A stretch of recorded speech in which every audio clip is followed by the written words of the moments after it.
नमस्कार दोस्तों, आज सभी को एक और नई कहानी सुनाती हूँ। कांटे भरी राहें भाग 45। आप सभी से निवेदन करती हूँ कि हमारे चैनल को लाइक, शेयर, कमेंट्स और सब्सक्राइब कीजिए। बहू मंजूषा कहती है, पूर्णिमा हमेशा सज धज कर आवारा लड़कों के साथ घूमती रहती है और अक्सर बाजार में किसी न किसी होटल में बैठकर गपशप लड़ाती रहती है। सरोज देवी कहती है, यह पूजा भी तो उस पूर्णिमा के ही बहन है। कहावत है कि बीज के अनुरूप फल होती है। साइंस में जेनेटिकली शब्द होती है, मतलब कि वंश परंपरा, और आम भाषा में हम लोग जड़ कहते हैं कि झाड़ को देखकर वांस खरीदना चाहिए। जहाँ पर जंगल में एक साथ वांस के पेड़ उगते हैं, अगर झाड़ ढंग के ना हो तो वांस अच्छा नहीं होता। अब अगर सही ढंग से विचार किया जाए तो पूर्णिमा और पूजा के झाड़ ठीक नहीं है, अतः वांस तो खराब होंगे। जिस घर में माँ ठीक नहीं है, उस घर की बिटियां ठीक कैसे हो सकती है।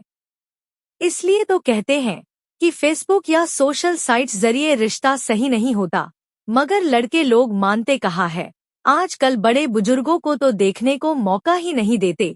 एक तरफ जहां लड़की वाले गुपचुप लड़के को पटाने की फिराक में रहते हैं, घंटों व्हाट्सएप पर लड़की और उसके माँ लड़के के साथ चैटिंग में लगे रहते हैं और तरह तरह की मीठी बातों से लड़के का ब्रेन वॉश करके इस तरह उलझा कर रखते हैं मानो उसे तो लड़की और उसके घरवालों के रूप में पूरा इंद्रलोक मिल गई है। और अक्सर लड़के लोग थोड़ा बेवकूफ किस्म के होते हैं।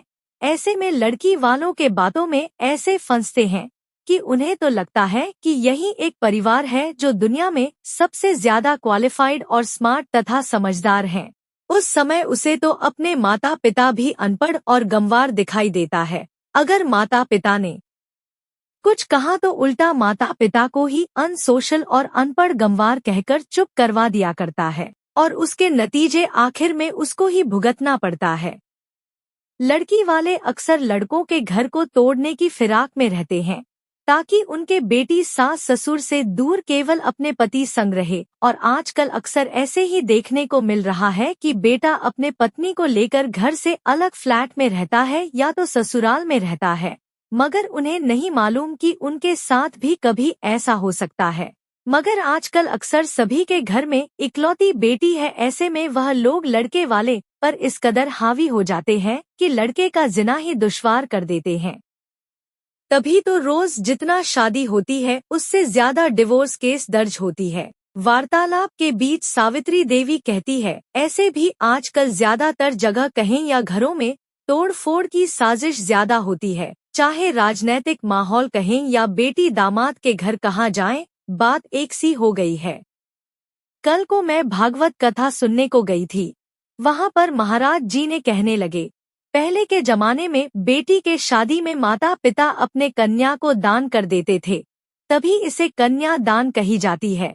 मगर आजकल कन्या दान के बजाय अपने कन्या को लेकर सौदेबाजी करते हैं, तभी तो तीसरे दिन शादी टूट जाती है और तलाक हो जाती है। इस पर बहुत से माता पिता भी खुश है। बेटी के तलाक होने की स्थिति में मोटी रकम वसूलने का चलन दिन ब दिन बढ़ती चली गई। कोई तो 500 करोड़ तो कोई 1000 करोड़ रुपया की मांग करती है।